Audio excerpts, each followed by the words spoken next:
The COVID-19 pandemic has been disrupting the lives of billions across the world.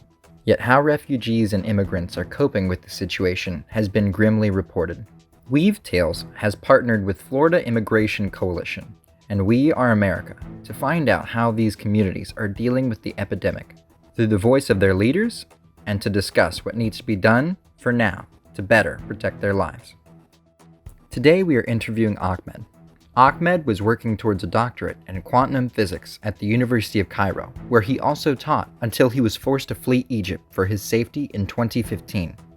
He had by that time already been suspended twice from his teaching position for political reasons related to the advocacy for academic independence and against the politically motivated expulsion, detention, and killings of students and others by the Egyptian security forces in the aftermath of the 2013 coup that brought the current government to power. Soon after his departure from the country, he was fired from his position at the university. He also learned he had been charged criminally as a civilian before a military court, which proceeded to try him in absentia on terrorism charges along with multiple other defendants and sentenced him to death. The charges were quite wild. What little evidence the prosecution bothered to present appeared to have been extracted under torture, and the trial was denounced as a sham, not only by human rights organizations like Amnesty and Human Rights Watch, but also by multiple factions of an otherwise very divided Egyptian civil society. Nonetheless, having been tried in absentia,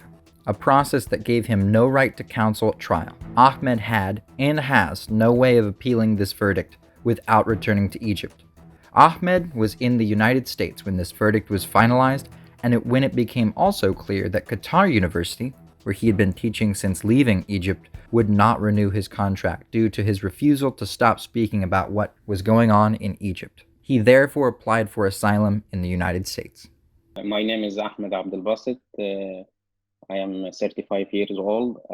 I am from Egypt. I was working as a physics lecturer at Cairo University for like 10 years. Then I left Egypt in 2015 after they fired me from my job because of my opposition to the Egyptian regime and the government of Sisi. And then I went to Qatar. I worked in Qatar University for 1 year and a half. And during my working in Qatar University, they put me in unfair military case, and they sentenced me to death in absentia in 2016, and that's why I changed my way and came to United States to apply for asylum. I applied for asylum in 2016 in August, and in 2018, April 2018, exactly from 2 years, ICE arrested me and asked me to leave the country because the Egyptian embassy in Washington sent a lot of fake report about me that I am a terrorist and I support radical Islamists. And I stayed for like 5 months in the Elizabeth Detention Center, but because of my students and a lot of human rights organization here and the community, they supported me, and they give me a lot of support, a lot of letters of support, and especially Human Rights Watch and Human Rights First. The judge finally gave me the asylum in August 2018, and now I am one part of the USA community. I am working in high school in your city, and I am doing my research in physics and do a PhD in physics, inshallah. I will do PhD in physics. I'm finished requirements now, and I will join, inshallah, maybe next year in PhD program. I am working as a physics teacher in New Jersey, in high school, and especially in Union City in New Jersey.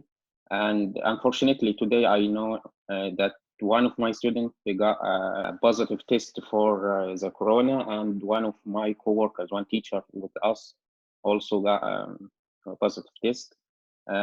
So I heard about the corona from newspaper at the end of 2019.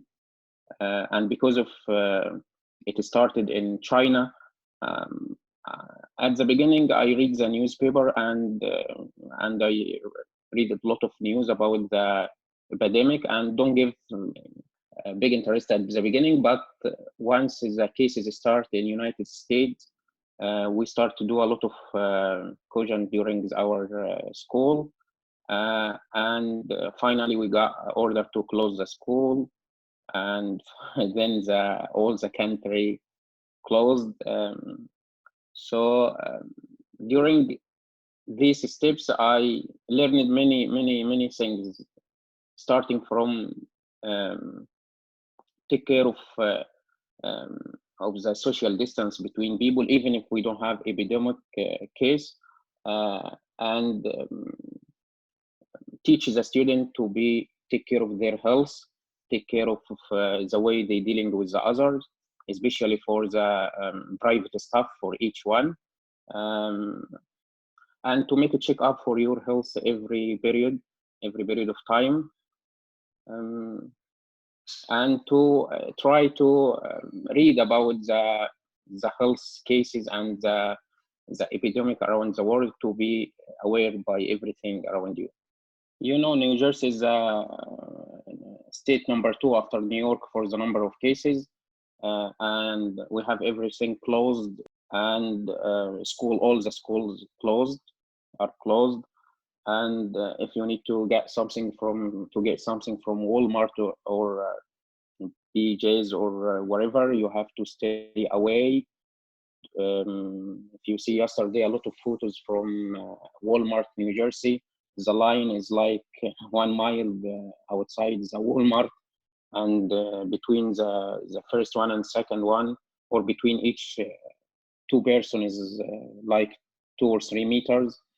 The life is completely stopped here. Sometimes I go outside to walk after 7 p.m. and I found nothing in the street, no people, no restaurant open, nothing, no life in New Jersey. And the same in New York. You know, New York and New Jersey is 2 states very close together, is like one big state.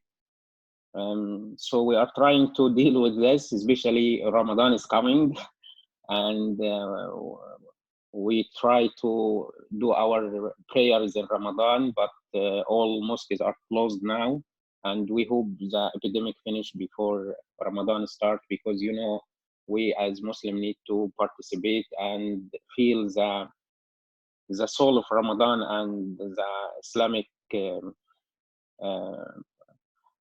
traditional in Ramadan. But I hope all the situation will be settled before Ramadan, inshallah. Yes, schools are closed in New Jersey, but the teaching is still going online. So we work online from 8 to 3 every day. Like this interview, I am teaching them via Zoom, and I give them the exams, and they send me the exam right away. And between the classes and between the session, I'm used to ask them about their health, how they feel. When we know that one of my students got a positive test, all of them pray for him and called his family to ask for any needs. So even the funny comment during the session is related to coronavirus, and we try to deal with this. Kids and students I'm teaching to 17, 18 years old, high school, 11th grade and 12th grades. So they are adult enough, they know everything, they follow the news. I'm trying to ask them to teach their lower kids, the little kids, to follow. Before saying that, I used to work with many organizations here, but the majority of my work or my service is to political issue, not especially political, to human rights activists. So I called my lawyer She's working in Human Rights First, and she's the one defend me in front of the immigration judge. And I asked her to make campaign, and this campaign is related to release the immigrant people from ICE. She said, we already working in campaign. I asked her if you need any help from me. I am one of the cases. I lived there for 5 months, so I know the situation there. I know how many people inside one dorm. We are 22 person inside the same dorm. So if one got corona, the whole dorm will be affected. So she told me we are doing now a letter to the official leaders, and if we need to do anything like online campaign or something like this, I will let you know. So I'm trying to help people in detention center to get free now, and then immigration judge and the court will be check their cases later after this epidemic go over. Okay, I have a big family in Egypt. I have like 14 uncle and I have my wife and my kids still in Egypt, and I have 5 siblings in Egypt. So I am talking with most of them, especially the nearest people to me, my nearest family or my close family. And you know, in Arab countries, they didn't take or they don't take the situation serious. But especially we don't have a lot of cases in Egypt. In Egypt, we have only 2,000 cases, and the number of death cases is like 103 yesterday. So the people is dealing with the situation not so serious. But from my Facebook page, I have 84,000 followers, majority of them from Egypt. I am trying to send them messages every day about the situation of this epidemic, and they should have their caution and try to be stay at home, because the government said people should stay at home from 7 p.m. to 6 a.m. When I saw anyone post photo during the time that not allowed to be outside, I'm sent to him privately and ask him take the situation serious, please. We have a lot of cases in USA. We didn't take the situation serious at February. A lot of people say this is not a big issue, but now you see New York is locked down, New Jersey is locked down, big business is locked down. I have 3 of my family, they have private business and stores. They affected by this because they closed the stores, but I'm used to talk with them to be patient. We have a lot of cases like you in USA, and a lot of people lost a lot of money, but the human is coming first, and then money will be later. The big problem in Egypt in online, they started the online teaching in some schools, not all schools. The governmental schools, they didn't start the online teaching, and I will tell you why.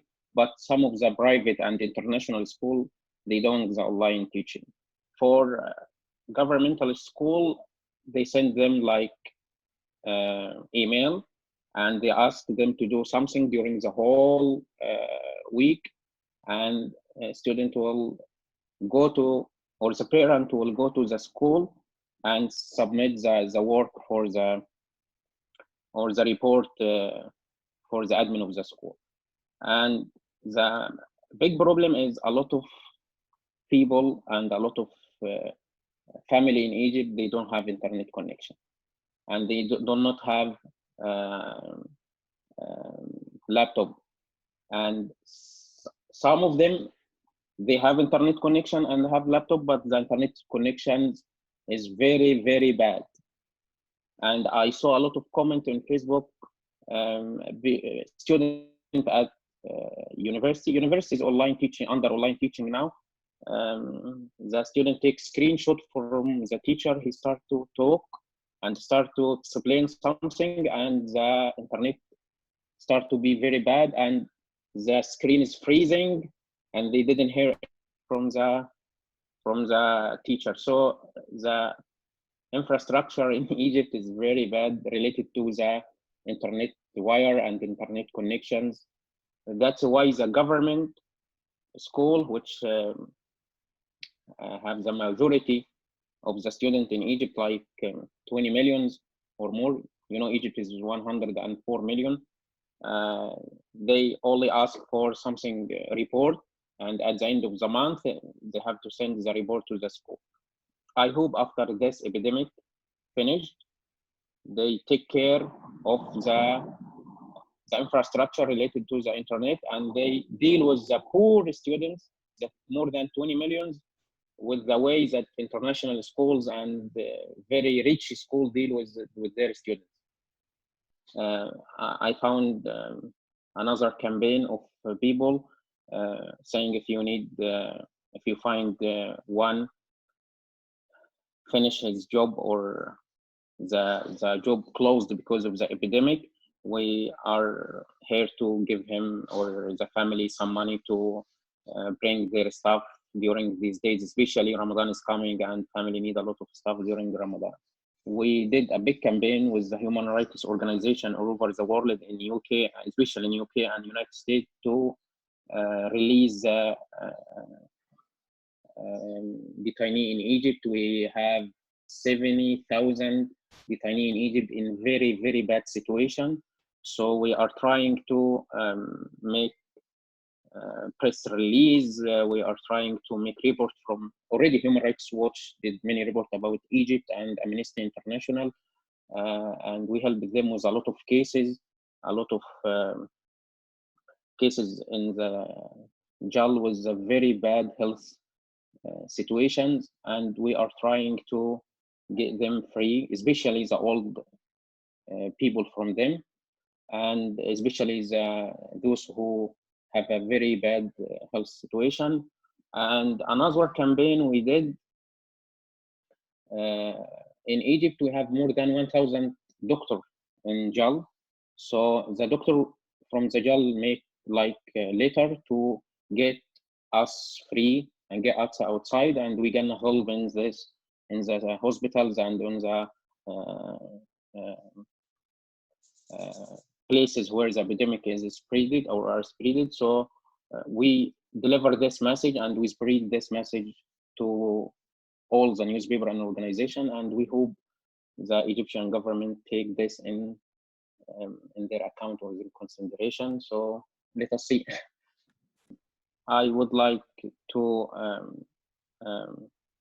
change the mindset of my student to take care of science and take care. I used to say that to my student, but after this epidemic, I think they're gonna take my words in serious, because before some of my students need to be basketball player, they need to be a singer, they need to be something businessman, whatever. But now after this, I saw a lot of my students need. I wish I got a doctor now to help people. I wish I got nurse. I wish. So for in last session, I told them, I hope in the future, some of you will be a researcher and a medical researcher to help us to find a vaccine for any epidemic coming. And I hope some of you will be doctors, some of you will be chemists, and some of you will be physicists, and so on. So I'm trying to deliver this to my students. And the second thing, for the community, I'm trying to make the community more and more active for the situation in detention center here for refugees and for immigrants, and for the other detainee in Egypt. For Egypt, we continue our fight for freedom in Egypt and our demand to make the detainee outside the jail in Egypt, and I found a lot of change in mindset of Egyptian people, especially the young one. After this epidemic, we trying to, me and my friend, to hit this point and keep this point, work every time, even after the epidemic finished, and to get a very good fighter from Egyptian for freedom and for human rights and for the community. I need to add that the Egyptian government don't give us the true number of coronavirus cases, because the Arab mentality, and they don't brave enough to say we have like 1,000 cases today, 2,000 cases tomorrow, and that's it. They need to hide the number of cases because they don't need the people to attack them.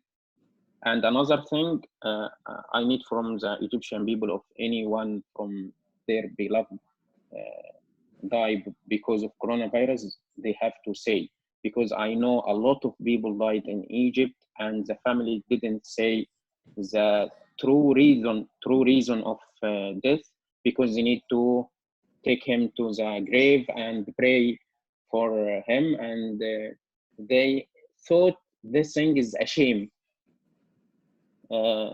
That's why I posted many posts about this. People, please, if you got any coronavirus case death, you have to say, because if you go behind the janaza, they will be affected by this. And we have family did this in Egypt. One of the father died, and the kids or the sons didn't say the true reason, and they make preparing for janaza for him, and they put him on the grave, and all the family affected by corona. So this is one of the things we fight to change the mentality of Arab countries. For government, we have a long way, but for the people, inshallah, we will change this very soon.